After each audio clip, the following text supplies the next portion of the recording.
अस्सलाम वालेकुम। First year physics का chapter number 7 work power and energy चल रहा है हमारा। और पिछली वीडियो के अंदर हमने एक कॉन्सेप्ट को डिस्कस किया था कि ग्रेविटेशनल फील्ड जो है वो एक कंजर्वेटिव फील्ड है। और उसी वीडियो के एंड में हमने ये भी डिस्कस किया था कि ग्रेविटेशनल फील्ड के अंदर या फिर कंजर्वेटिव फील्ड के अंदर किया जाने वाला वर्क डन किसी एक बॉडी को एक पॉइंट से दूसरे पॉइंट के ऊपर ले जाने के लिए इंडिपेंडेंट होता है पैथ के, जब भी हम लोग ग्रेविटेशनल फील्ड को कंजर्वेटिव फील्ड बोल रहे होते हैं। और आज के इस लेक्चर के अंदर जो कि लेक्चर नंबर 3 है चैप्टर नंबर 7 का, हम एक नई चीज़ को जो है वो स्टार्ट करने जा रहे हैं।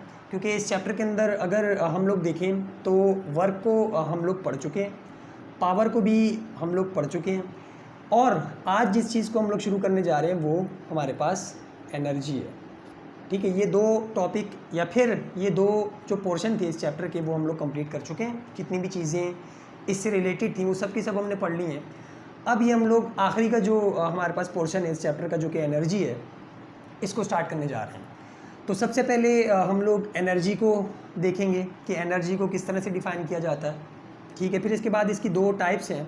पहली हमारे पास काइनेटिक एनर्जी है, इसकी डेफिनेशन, इसका कॉन्सेप्ट और इसकी डेरिवेशन, इसके फॉर्मूले की डेरिवेशन। फिर उसके बाद हमारे पास जो है वो दूसरी टाइप है एनर्जी की, जो कि पोटेंशियल एनर्जी है, उसके कॉन्सेप्ट को, उसकी एग्जांपल्स को और उसकी भी जो हमारे पास डेरिवेशन है उसको हम लोग जो है वो आज की इस वीडियो के अंदर कवर करेंगे। और फिर दो शायद मज़ीद टॉपिक्स जो कि इम्पॉर्टेंट है पेपर पॉइंट ऑफ व्यू से भी और वैसे भी इस चैप्टर के अंदर, जो कि शायद वर्क एनर्जी इक्वेशन है और एक law of conservation of energy है, वो हम लोग कोशिश करेंगे कि नेक्स्ट लेक्चर के अंदर कवर करें। और फिर इस चैप्टर की जो थ्योरी है उसको हम लोग ख़त्म कर देंगे।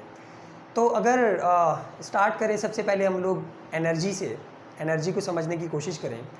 तो जब इस चैप्टर का हम लोग इंट्रोडक्शन ले रहे थे तो वहाँ पे भी हमने एनर्जी को थोड़ा सा जो है वो टच किया था। और वहाँ पे ही हम लोगों ने बात की थी कि एनर्जी को समझना इतना आसान नहीं है, ये इतनी आसान चीज़ नहीं है, ये आसानी से समझ में नहीं आती है। और अभी तक इसकी प्रॉपर डेफिनेशन आपको कहीं भी नहीं मिलेगी। आप सर्च कर लो अपनी बुक्स के अंदर भी या फिर नेट के ऊपर भी, आप अगर सर्च करोगे तो एनर्जी क्या चीज़ है ये कहीं पे भी आपको प्रॉपर नहीं लिखा हुआ नज़र आएगा। है क्या चीज़, किस चीज़ से मिलके बनी हुई है, एनर्जी का कॉन्सेप्ट क्या है, या फिर इसको डिफ़ाइन करना जो है वो अभी तक साइंटिस्ट जो है वो इसके ऊपर लगे हुए हैं कि इसको किसी तरह से जो है डिफ़ाइन कर दें, ये किस चीज़ से मिलके बनी हुई है, फिर इसकी नेचर क्या है, या फिर ये है क्या चीज़। हम एनर्जी को किस तरह से डिफ़ाइन करते हैं, ये इंट्रोडक्शन के अंदर भी हमने जो है वो बात डिस्कस की थी कि एनर्जी को डिफ़ाइन करने के लिए, इसको समझने के लिए एक चीज़ की ज़रूरत पड़ती है हमें, जो कि बेसिकली हमारे पास फोर्स और एनर्जी का क्या रिलेशन है वो भी हमें बताता है। और वो क्या चीज़ है, वर्क डन, जो हम लोग अभी पीछे पढ़ के आ चुके हैं। इसी वर्क के थ्रू ही हम लोग एनर्जी को जो है वो डिफ़ाइन कर रहे होते हैं, और फोर्स और एनर्जी का भी जो रिलेशन है वो भी हम लोग इसी के ज़रिए से जो है वो समझ रहे होते हैं। तो अगर एनर्जी की डेफिनेशन को हम लोग पढ़ें तो the ability of a body to do work is called energy. 3-4 चीज़ें इसके अंदर। कैसे डिफ़ाइन किया हुआ है एनर्जी को, घुमा फिरा के डिफ़ाइन किया हुआ है। एनर्जी असल में क्या चीज़ है वो नहीं पता, लेकिन एनर्जी क्या करवा सकती है उसको जो है वो यहाँ पे डिफ़ाइन किया हुआ है कि the ability of a body, किसी बॉडी के पास सलाहियत या फिर एबिलिटी वर्क को करवाने की, वर्क को परफॉर्म करवाने की। और ये वर्क कौन सा वाला वर्क है, फिज़िक्स वाला वर्क है, जो कि F/d के बराबर है कि आप किसी चीज़ के ऊपर फोर्स लगाएं, किसी ऑब्जेक्ट के ऊपर फोर्स लगाएं और वो डिस्प्लेस हो जाए या फिर वो मूव कर जाए, कुछ डिस्टेंस जो है वो आपके पास ट्रैवल कर जाए, ठीक है, मूव करना स्टार्ट कर दे, ये वो वाला वर्क है। तो किसी बॉडी की सलाहियत, किसी बॉडी के पास अगर वो एबिलिटी है, ये सलाहियत है कि वो किसी ऑब्जेक्ट को मूव करवा सकती है, फिर उसके ऊपर वर्क करवा सकती है, तो हम बोलते हैं कि ये वाली जो बॉडी है इसके पास एनर्जी मौजूद है। मतलब फ़र्ज़ करो कि आपके पास एक ब्लॉक पड़ा हुआ है और कोई एक आपके पास सोर्स है, ये कुछ भी हो सकती है सोर्स, ये इसके ऊपर जो है वो वर्क डन करवाए, या फिर इस बॉडी के ऊपर जो है वर्क करवाने की इसके अंदर एबिलिटी हो, इसके पास ये एबिलिटी हो, ठीक है, इसके पास ये एबिलिटी हो कि ये इस वाली बॉडी के ऊपर वर्क करवा सकती हो, यानी कि इसके ऊपर फोर्स लगा के इसको मूव करवा सकती हो। तो हम कहते हैं कि ये वाली जो हमारे पास सोर्स है, ये वाली जो हमारे पास बॉडी है, ये क्या पोजेस करती है, एनर्जी। इसके पास क्या है, एनर्जी है, या फिर ये वाली जो बॉडी है ये पोजेस करेगी एनर्जी। ठीक है, एनर्जी को सब जगहों पे इसी तरह से डिफाइन किया जाता है कि हर वो बॉडी जो कैपेबल हो वर्क डन करवाने के किसी भी बॉडी के ऊपर, किसी भी ऑब्जेक्ट के ऊपर, हम कहते हैं कि ये जो हमारे पास बॉडी है ये एनर्जी को पोजेस करती है, फिर इसके पास एनर्जी है। ठीक है, और चूँकि हम लोग यहाँ पे देख रहे हैं कि जो एनर्जी होती है किसी भी सोर्स के ऊपर, फ़र्ज़ करो कि आपके पास ऑब्जेक्ट है और ये हमारे पास वही सोर्स है, इसके पास एनर्जी थी और इसने इसके ऊपर वर्क डन करवा दिया, तो ये वाली जो एनर्जी होती है यही तो असल में वर्क डन है, यही तो वजह है कि जिसकी वजह से वर्क डन हो रहा है। तो हम लोग इसलिए बोल रहे होते हैं, या फिर इसलिए पीछे भी हम लोगों ने काफ़ी जगह पे बोला कि एनर्जी असल में वर्क डन ही होती है। ठीक है, या फिर जो हमारे पास सोर्स के पास एनर्जी होती है वो ट्रांसफ़र हो जाती है in the form of work, या फिर जितना भी वर्क डन हो रहा होता है वो उस एनर्जी की वजह से ही हो रहा होता है। तो तभी हमारे पास जो यूनिट है एनर्जी की वो क्या है, जूल, और वर्क की भी जो यूनिट है हमारे पास वो क्या है, जूल। तो ये एनर्जी का कॉन्सेप्ट हो गया, सिंपल सा कॉन्सेप्ट था। ठीक है, इसी तरह से एनर्जी को जो डिफाइन किया जाता है अभी तक। और अगर अभी हम इसकी पहली टाइप के ऊपर जाएं जो कि काइनेटिक एनर्जी है, तो ये हमारे पास एनर्जी की कौन सी टाइप है कि the energy acquired by a body due to its motion. Motion की वजह से जो एनर्जी किसी बॉडी के पास हो, या फिर कोई बॉडी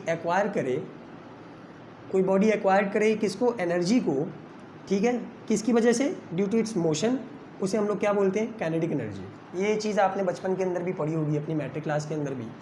तो अगर इसकी एग्जांपल लें, ठीक है, तो ये वही आपके पास सोर्स है, कोई बंदा हो सकता है, ठीक है, क्योंकि हम ह्यूमन जो हम लोग हैं हमारे पास जो है वो एनर्जी होती है, हम लोग एक सोर्स है एनर्जी की, और वो भी काफ़ी सारी चीज़ों से जो है वो मिलती है हमें। फूड हम लोग लेते हैं, फिर अंदर कंबस्शन रिएक्शन होता है, तो वो सारी की सारी एनर्जी है। और एनर्जी की आप लोगों ने सोर्सेज भी पढ़ी होंगी काफ़ी सारी।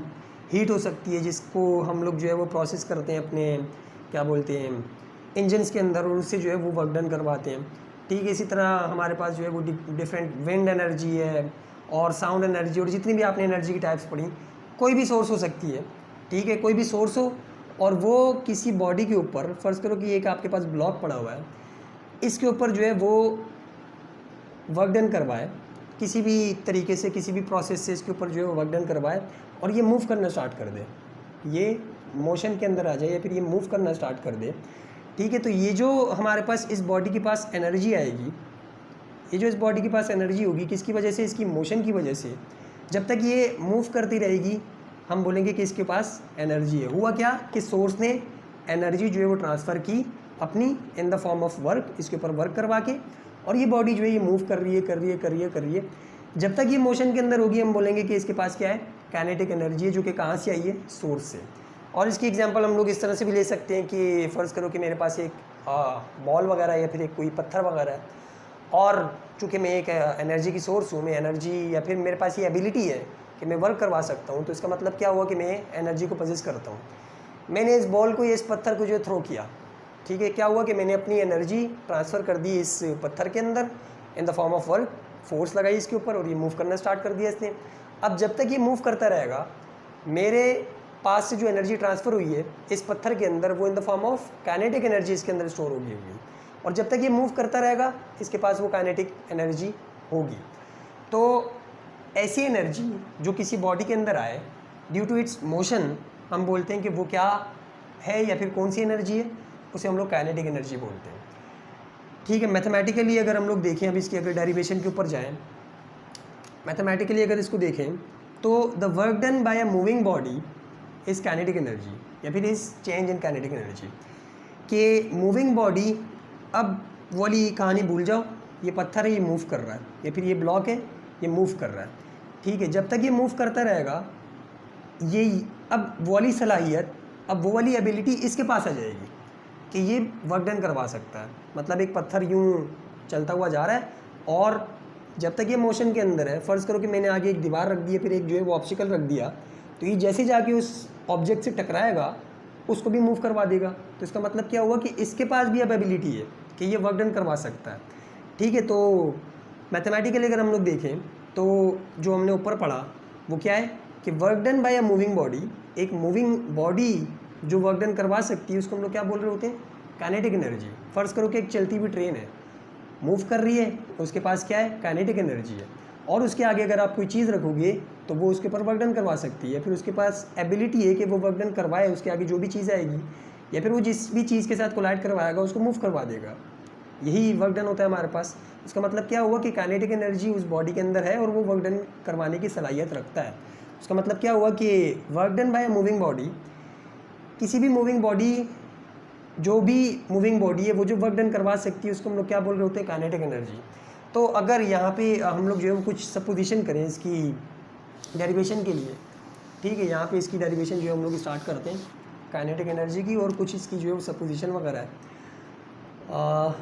इसके फार्मूले को ड्राइव करने के लिए, या कैसे कैलकुलेट कर सकते हैं हम लोग कि किसी मूविंग बॉडी के पास कितनी काइनेटिक एनर्जी है जूल्स के अंदर, तो उसका एक फार्मूला है, और उस फार्मूले को जो है वो ड्राइव करने के लिए हमें कुछ थोड़ी सी जो है वो सपोजिशन करनी पड़ेगी। और वो क्या है कि कंसीडर करो एक बॉडी है जिसका मास m है, जिसको हम लोगों ने ग्रेविटेशनल फील्ड के अंदर ऊपर की तरफ प्रोजेक्ट किया है। एक बॉडी थी जिसका मास जो है वो आपके पास m था, और इसको वेलोसिटी v के साथ, v वेलोसिटी के साथ अपवर्ड डायरेक्शन के अंदर हमने प्रोजेक्ट कर दिया। तो अब क्या होगा, सबको पता है कि अगर किसी बॉडी को इस तरह से किसी भी वेलोसिटी के साथ अपवर्ड डायरेक्शन के अंदर प्रोजेक्ट किया जाए तो वो कुछ डिस्टेंस ट्रैवल करने के बाद, कुछ हाइट ट्रैवल करने के बाद रेस्ट के अंदर आ जाएगी। ठीक है, ये हमारे पास क्या हो गया, ये हमारे पास हो गया हाइट, जितनी उसने इस तरह की हाइट जो है वो अटेन की है। पत्थर फेंका ऊपर की डायरेक्शन में वेलोसिटी v के साथ, वो जो है वो ऊपर गया, और एक पॉइंट ऐसा आया जहाँ पे उसकी फाइनल वेलोसिटी क्या हो गई, 0, और इस पॉइंट के ऊपर या फिर यहाँ तक जो है वो उसने h डिस्टेंस ट्रेवल किया। अब अगर इसे हम लोग जो है वो इक्वेशन के अंदर डालें, सेकेंड इक्वेशन के अंदर या फिर थर्ड इक्वेशन के अंदर, थर्ड वाली यूज़ करते हैं हम लोग, जो कि क्या थी, 2as equals to vf square minus का vi स्क्वायर। तो यहाँ पे हमें पता है कि a जो है वो आपके पास किसके बराबर होगा, माइनस के g के, क्योंकि अगेंस्ट द जो है वो आपके पास फील्ड ये ऊपर की तरफ जा रहा है इस तरह से, तो माइनस का g। vi जो है यहाँ पे वो v के बराबर होगा, vf जो है वो आपके पास 0 के बराबर होगा, और जो s है वो आपके पास h के बराबर होगा। सारी चीज़ इसके अंदर पुट करो, 2 माइनस का g into H equals to V F जो है वो आपके पास 0 है, तो 0 का स्क्वायर माइनस v का स्क्वायर। ठीक है, ये आपके पास आ जाएगा माइनस का 2gh इक्वल्स टू माइनस का v स्क्वायर। इस माइनस के साइन से माइनस का साइन कैंसिल, और अगर हम लोग h को यहीं रहने दें और 2g को वहाँ पे ले जाएं तो h is equals to V square upon में आपके पास जो है वो 2g के बराबर आएगा। इसको एज इट इज़ जो है वो यहाँ पे हम लोग छोड़ देते हैं और बोल देते हैं कि ये इक्वेशन नंबर आपके पास क्या हो गई, 1 हो गई। ठीक है, अब जो मैथमेटिकल हमने डेफिनेशन पढ़ी थी कि वर्क डन जो होता है, जो मूविंग बॉडी करवा सकती है, फिर जो मूविंग बॉडी के पास एबिलिटी होती है करवाने की, वही असल में जो है वो काइनेटिक एनर्जी होती है। तो यहाँ पे हम लोग लिख सकते हैं कि अकॉर्डिंग टू डेफिनेशन या फिर मैथमेटिकल डेफिनेशन, हमने क्या पढ़ा कि वर्क डन जो होता है वो आपके पास असल में काइनेटिक एनर्जी के इक्वल होता है, या फिर कोई मूविंग बॉडी जितना भी वर्क डन करवाती है वही असल में आपके पास काइनेटिक एनर्जी होती है। तो वर्क डन क्या है, काइनेटिक एनर्जी के इक्वल है। या फिर इसको उल्टा करके इस तरह से लिख सकते हैं हम लोग कि काइनेटिक एनर्जी जो है वो आपके पास किसके इक्वल होती है, वर्क डन के इक्वल होती है। वर्क डन का जो फार्मूला हम लोगों ने पढ़ा है वो क्या पढ़ा है, F इंटू एस या फिर F इंटू डी। ठीक है, कुछ भी आप लोग लिख सकते हो। Kinetic energy is equals to, यहाँ पे जो है वो आप लोग डाल दो F, और यहाँ पे जो है वो अच्छा यहाँ पे हम लोग चीज़ें भी डाल देते हैं। अच्छा, अगर अपवर्ड मोशन हो रही होगी, ठीक है, अपवर्ड मोशन अगर हो रही होगी तो फोर्स यहाँ पे कौन सी होगी, पहले बता देते हैं। अपवर्ड मोशन अगर हो रही है तो इस बॉडी के ऊपर जो फोर्स लग रही होगी वो कौन सी होगी, जाहिर सी बात है इसकी वेट की फोर्स। तो यहाँ पे F जो है वो आपके पास वेट के इक्वल है, और जो आपके पास D है, जो डिस्टेंस इसने ट्रैवल किया है वो कितना ट्रैवल किया है, h। ठीक है, तो ये h के बराबर है, D जो है वो h के बराबर है। और दोबारा से हम लोग यहाँ पे जो है वो बता, चलो पहले ये डाल देते हैं, उसके बाद जो है फिर हम लोग इसको ट्रांसफ़र कर लेंगे। काइनेटिक एनर्जी जो है वो किसके इक्वल आ जाएगी, F इंटू डी, और F के लिए जो है वो हम लोगों ने जो चीज़ रखी है वहाँ पे वो W रखी है, और जो D के लिए हम लोगों ने चीज़ रखी है वो क्या रखी है, H। ठीक है, अब यहाँ पे बता दो कि W जो होता है वो mg के बराबर होता है, और एच की जो वैल्यू हमने निकाली वो कितनी निकाली, v²/2g, v²/2g। ये इक्वेशन नंबर 1 जो हम लोगों ने निकाली है वो यहाँ पे हम लोग रेफरेंस दे रहे हैं। ठीक है, अभी इस वाली इक्वेशन के अंदर जो है वो, या फिर इस वाले ऊपर वाली चीज़ के अंदर जब हम लोग ये दोनों वैल्यूज़ पुट करेंगे तो काइनेटिक एनर्जी किसके इक्वल आएगी, W की जगह पे mg, ठीक है, और H की जगह पे v²/2g। इस g से g कैंसिल, और फाइनली हमारे पास काइनेटिक एनर्जी किसके इक्वल आएगी, mv²/2। और इस 2 को अगर हम लोग यूँ लिख दें कि 1/2 और साथ में mv², तो इसको यूँ भी लिख सकते हैं, दोनों का मतलब एक ही है। ठीक है, mv² जब 1 से मल्टीप्लाई होगा तो वही चीज़ बनेगी, mv²/2। तो यूँ लिखो या यूँ लिखो एक ही बात है। तो ये वाला फार्मूला आप लोगों ने काफ़ी जगहों पे देखा होगा, ठीक है, और यही इसकी डेरिवेशन थी जो जिसके ज़रिए से हमने जो ये फार्मूला कैलकुलेट किया, और इसकी मदद से आप लोग जो है वो काइनेटिक एनर्जी जो है वो निकाल सकते हो किसी भी मूविंग बॉडी की। आप क्या चाहिए, सिर्फ उसकी वेलोसिटी चाहिए कि वो कितनी वेलोसिटी से मूव कर रहा है, वो जो बॉडी है कितनी वेलोसिटी से मूव कर रही है और उसका मास कितना है। अगर ये दोनों चीज़ें पता हो तो आप बता सकते हो कि इसके पास कितनी काइनेटिक एनर्जी है, ठीक है, या फिर ये कितना वर्क डन करवा सकता है बेसिकली, क्योंकि काइनेटिक एनर्जी ही आपके पास वर्क डन होता है। तो ये काइनेटिक एनर्जी का कॉन्सेप्ट था और इसकी डेरिवेशन थी। अब अगर हम लोग बढ़े पोटेंशियल एनर्जी के ऊपर, और उसको पहले हम लोग जो है वो समझेंगे और फिर उसकी डेरिवेशन के ऊपर जाएंगे।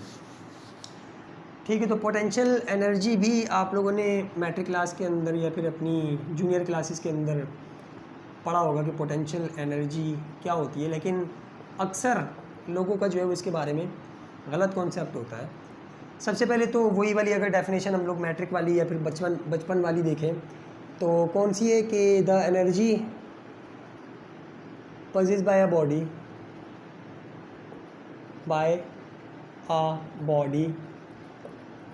due to its position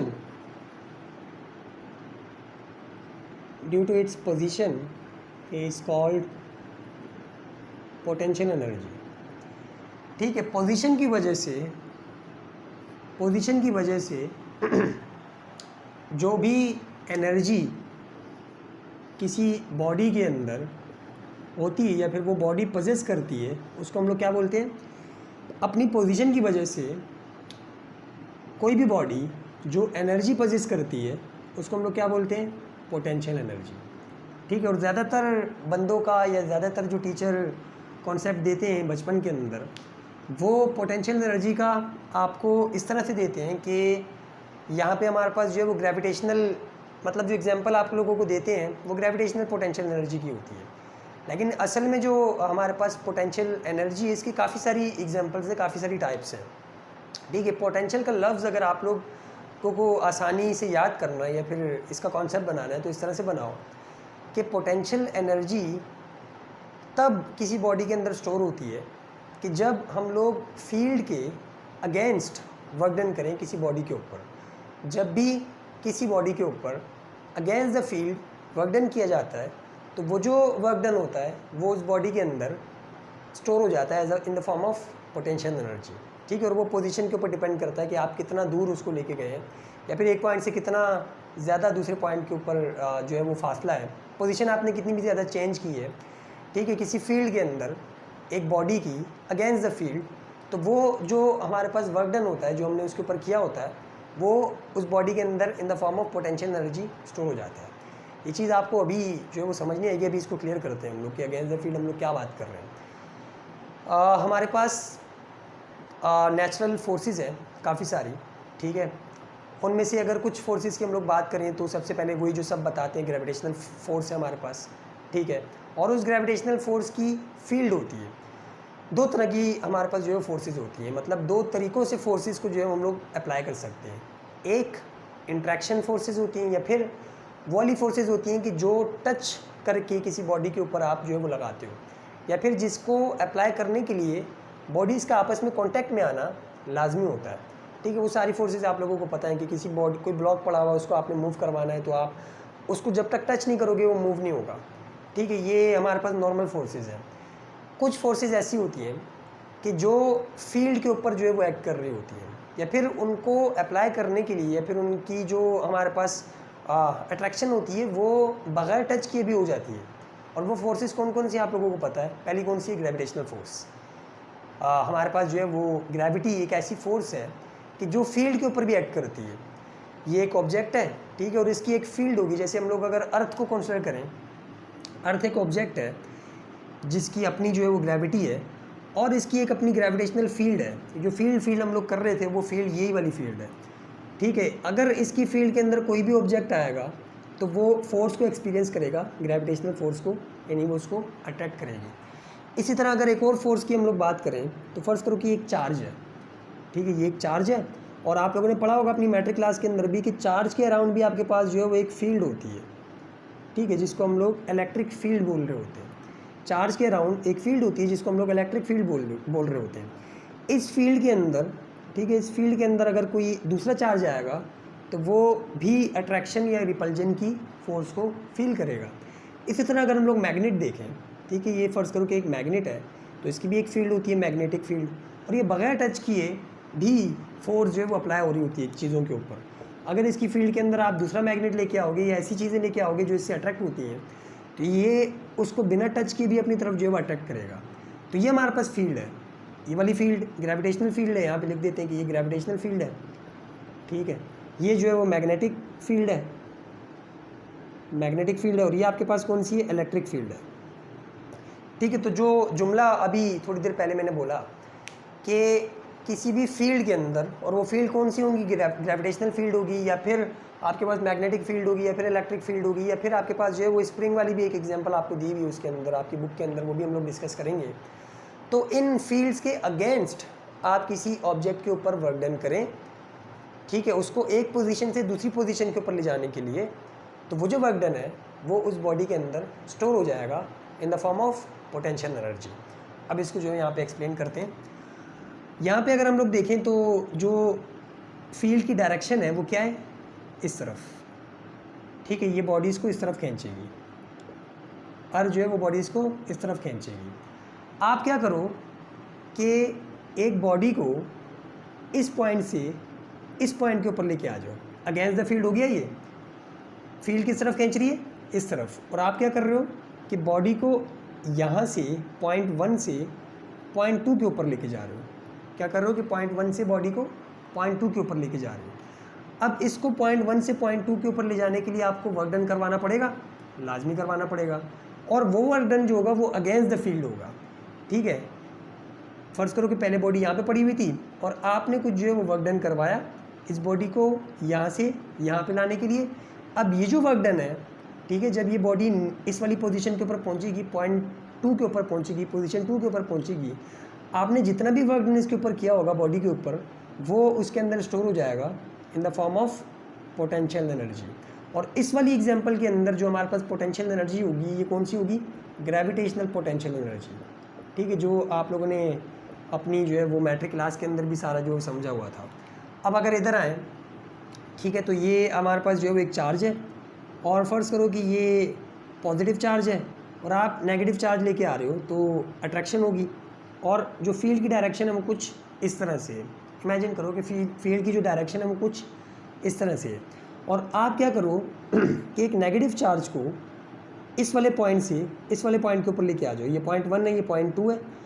आपने अगेंस्ट द फील्ड इसके ऊपर वर्क डन करवाया, ठीक है, अगेंस्ट द फील्ड आपने इसके ऊपर वर्क डन करवाया और इसे पॉइंट 1 से पॉइंट 2 के ऊपर लेके चले गए अगेंस्ट द फील्ड। अभी जो वर्क डन है ये स्टोर हो जाएगा इसके अंदर in the form of potential energy. और ये वाली जो हमारे पास पोटेंशियल एनर्जी होगी वो कौन सी होगी? Electrostatic potential energy. ये कौन सी पोटेंशियल एनर्जी होगी? Electrostatic potential energy. इसी तरह अगर आप लोग मैग्नेटिक फील्ड के अंदर करोगे कि अगेंस्ट द फील्ड किसी मैग्नेट को लेके जाओगे, मतलब दो मैग्नेट आपस में चिपक रहे हैं और आप उसके ऊपर वर्क डन करके उसको दूर लेके चले जाओ, उस एक पॉइंट से दूसरे पॉइंट के ऊपर लेके चले जाओ, तो आपने जितना वर्क डन किया होगा उस मैग्नेट को एक पोजीशन से दूसरे पोजीशन के ऊपर लेके जाने के लिए, वो वर्क डन अब इस वाले मैग्नेट के अंदर स्टोर हो गया होगा in the form of magnetic potential energy. या फिर इसकी एक और एग्जांपल आपकी बुक के अंदर इस तरह से भी दी हुई है, ठीक है, एक एग्जांपल आपको इस तरह से भी दी हुई है स्प्रिंग वाली, कि फ़र्ज़ करो कि आपके पास जो है वो एक कंप्रेशन वाला स्प्रिंग है, ठीक है, और आपने क्या किया, ये एक ब्लॉक जो है इसके आगे अटैच हुआ है, और आपने क्या किया कि अगेंस्ट द फील्ड इसके ऊपर वर्क डन किया, इसको कंप्रेस किया, अब ये कंप्रेस हो गया है और ब्लॉक जो है वो यहाँ पे आ गया। आपने फोर्स लगाई यूँ, और जो हमारे पास स्प्रिंग था इसकी फील्ड क्या थी, या फिर ये इसको कहाँ पे फोर्स कर रहा था, या फिर इसको कहाँ पे किस डायरेक्शन के अंदर लेके जा रहा था। जब आप इसको पीछे लेके आओगे तो ये जो स्प्रिंग है ये इसको आगे की तरफ मूव करवाएगा, ठीक है। ये इसके ऊपर फोर्स लगा रहा होगा आगे की तरफ ले जाने के लिए, ठीक है। तो जब हम लोग देखते हैं, आप लोग देखा भी होगा आप लोगों ने, कि जब हम लोग इसको पीछे लेके जा रहे होते हैं तो इसके ऊपर वर्क डन कर रहे होते हैं, ठीक है। और जब यहाँ पे लेके आ जाते हैं एक पोजीशन से वो दूसरी पोजीशन के ऊपर आ जाता है, ये पोजीशन 2 है, इस पोजीशन के ऊपर लेके आ गए हम लोग इसको। अब जो हमने वर्क डन किया होगा ना वो इस बॉडी के अंदर as a potential energy store हो गया होगा, और इसको इलास्टिक पोटेंशियल एनर्जी बोलते हैं, क्योंकि यहाँ पे हम लोगों ने वर्क डन जो किया है वो अगेंस्ट द इलास्टिक फील्ड जो है वो आपके पास इलास्टिक फील्ड किया है। और इसको पहचानोगे कैसे कि इसके पास वर्क डन है, अब इसके पास एनर्जी है, जैसे इसको छोड़ते हैं तो ये खुद ब खुद आगे मूव करना स्टार्ट कर देता है, ठीक है। इसके पास एबिलिटी आ जाती है कि ये वर्क डन करवाए, तो इसके पास, इसलिए हम लोग बोलते हैं कि ये पोटेंशियल एनर्जी है। लेकिन ज़्यादातर जो इसकी एग्जांपल हम लोग देते हैं या स्कूल में आप लोगों को जो है वो पढ़ाई जाती है, वो क्या होती है कि आपके पास जो है वो अर्थ है और यहाँ पे एक बॉडी पड़ी हुई थी, ठीक है, और आप इसको जो है वो यहाँ पे लेके आ गए, ये पोजीशन 1 थी, ये पोजीशन 2 थी। जो फील्ड की डायरेक्शन है वो हमें पता है कि वो नीचे की तरफ है, ग्रेविटेशनल फील्ड जो है वो हमारे पास जो अर्थ है वो चीज़ों को नीचे की तरफ खींचती है। तो आप अगेंस्ट द फील्ड जो है उसको यहाँ पे लेके आ गए, ठीक है। आपने इसके ऊपर वर्क डन किया, कुछ ना कुछ फोर्स लगाई, और ये डिस्टेंस जो है वो आप लोगों ने इसको ट्रैवल करवा दिया यहाँ से लेकर यहाँ तक। तो अब जो ये वर्क डन है ये इस बॉडी के अंदर as a potential energy store हो जाएगा, या फिर ग्रेविटेशनल पोटेंशियल एनर्जी इसके अंदर स्टोर हो जाएगा।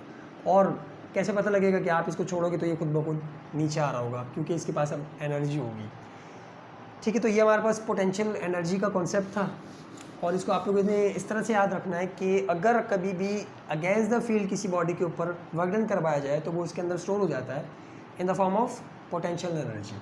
अब अगर इसकी डेरिवेशन की बात करें, ठीक है, तो उसके लिए भी कुछ कॉन्सिडरेशन है, कुछ सपोजिशन है। तो बोल रहे हैं आपसे कि फ़र्ज़ करो कि एक बॉडी है जिसका मास m है, और ग्रेविटेशनल फील्ड के अंदर उसको हम लोग काफ़ी आराम से ऊपर की तरफ लेके गए हाइट के ऊपर, जो हम लोगों ने अभी वहाँ पे डायग्राम बनाई थी कि एक आपके पास बॉडी है जिसका मास m है, और इसको ऐसा ऐसा करते करते जो है वो हम लोग ऊपर की तरफ लेके गए हैं टू द हाइट h। ये आपके पास हाइट h होगी, इस वाली पोजीशन से इस वाली पोजीशन तक इसको लेके आए हैं, ठीक है। In this case force on the body by the external energy is equal to the magnitude the force of gravity. अब जो हम लोग अगर इस पॉइंट को देखें, पोजीशन 1 थी, ये पोजीशन 2 है, ठीक है। जब इसको ऊपर की तरफ लेके जा रहे थे हम लोग तो इसके ऊपर जाहिर सी बात है कि हम लोगों ने वर्क डन किया, ठीक है। और जब इस पोजीशन के ऊपर लेके आ गए और ये यहाँ पे रुका हुआ है, तो यहाँ पे हमारे पास जो वर्क डन होगा वो किसके बराबर होगा, या फिर जो हमारे पास, एक मिनट, जो हमारे पास फोर्स होगी एक्सटर्नल, ये वाला पॉइंट है आपके पास, पॉइंट 2 के ऊपर ये वाला ऑब्जेक्ट जो पड़ा हुआ है, ठीक है। अब फ़र्ज़ करो कि यहाँ पे पड़ा हुआ है, स्टिल जो है वो यहाँ पे इस तरह से रेस्ट के अंदर है, तो यहाँ पे जो एक्सटर्नल फोर्स होगी जो इसको ऊपर की तरफ लेके गई होगी और यहाँ पे इसने रोक के रखा हुआ है, तो एक्सटर्नल फोर्स किसके बराबर होगी, इसकी वेट के बराबर होगी। या फिर इसके ऊपर जो हम लोगों ने फोर्स लगाई होगी इसको ऊपर की तरफ ले जाने के लिए, वो किसके बराबर होगी, इसकी वेट की फोर्स के बराबर। जब तक हम लोग इसकी वेट की फोर्स के बराबर इसके ऊपर फोर्स नहीं लगाएंगे ऊपर की तरफ नहीं जाएगा। इस पॉइंट को कंसिडर करो कि इस पॉइंट के ऊपर ये पड़ा हुआ है, तो इसकी वेट की फोर्स इसको नीचे की तरफ खींच रही है, और जो एक्सटर्नल फोर्स हमने लगाई हुई है इसको ऊपर की तरफ खींच रही है। तो यहाँ पे जो एक्सटर्नल फोर्स है वो किसके बराबर है, वेट के बराबर है, ठीक है। तो वेट का फार्मूला हमें पता है क्या होता है, mg के बराबर होता है। तो एक्सटर्नल फोर्स जो है वो आपके पास किसके बराबर होगी, mg के बराबर। हमने इसकी वैल्यू इसके अंदर डाल दी। एक चीज़ तो आप लोग ये वाली जहन में रख लो, ठीक है। और जो हमारे पास डिस्टेंस है इस वाले केस के अंदर, जो वर्क डन से हम लोगों ने इसको कवर करवाया है वो किसके बराबर है, h के बराबर है, ठीक है। तो सिंपली यहाँ पे हम लोग अगर दोबारा से बताएं कि पोटेंशियल एनर्जी क्या होती है, मैथमेटिकली अगर यहाँ पे डेफिनेशन लिखें, मैथमेटिकली जो हम लोगों ने डेफिनेशन पढ़ी वो क्या थी कि work done against the field जो है वो आपके पास स्टोर हो जाता है बॉडी के अंदर in the form of potential energy. तो हम लोग यहाँ पे बता सकते हैं कि पोटेंशियल एनर्जी जो होती है वो आपके पास work done against the field होता है। पोटेंशियल एनर्जी जो बॉडी के अंदर स्टोर हुई थी वो असल में वर्क डन ही तो होता है, जो अगेंस्ट द फील्ड क्या होता है हम लोगों ने, तो ये इसके बराबर है। अब वर्क डन का फार्मूला हमें पता था, अच्छा ये वेट और वर्क डन के दरमियान अगर फ़र्क करना है तो जो ये वाला डब्ल्यू बगैर सिंगों के ये आपके पास वेट है और इसके ऊपर जिसके ऊपर हम लोगों ने सिंग बना दिए ये आपके पास क्या है, वर्क डन है। ठीक है, तो वर्क डन का फार्मूला क्या है, F इंटू एस या F इंटू डी, इसके अंदर पुट करो, पोटेंशियल एनर्जी जो आपके पास किसकी इक्वल आएगी, F इंटू डी के, ये दोनों की दोनों चीज़ें इसके अंदर पुट कर दो तो पोटेंशियल एनर्जी का फार्मूला आ जाएगा, जो कि ग्रेविटेशनल पोटेंशियल एनर्जी का फार्मूला होगा असल में, क्योंकि हम लोगों ने जो ये केस कंसिडर किया वो ग्रेविटेशनल पोटेंशियल एनर्जी का है। यहाँ पे आएगा F की जगह पे mg और D की जगह पे जो आपके पास क्या आएगा, h। तो इसलिए पोटेंशियल एनर्जी का जो आपके पास फार्मूला है वो किसके बराबर है, mg और h। ठीक है, और आखिर में अगर एक्सप्लेन करें या कंक्लूड करें पोटेंशियल एनर्जी को, तो पोटेंशियल एनर्जी जो होती है वो वर्क डन ही होता है जो हमने किसी बॉडी के ऊपर अगेंस्ट द फील्ड किया होता है। तो आज के लिए इतना ही, मिलते हैं फिर अगली वीडियो में, तब तक के लिए अल्लाह हाफिज़।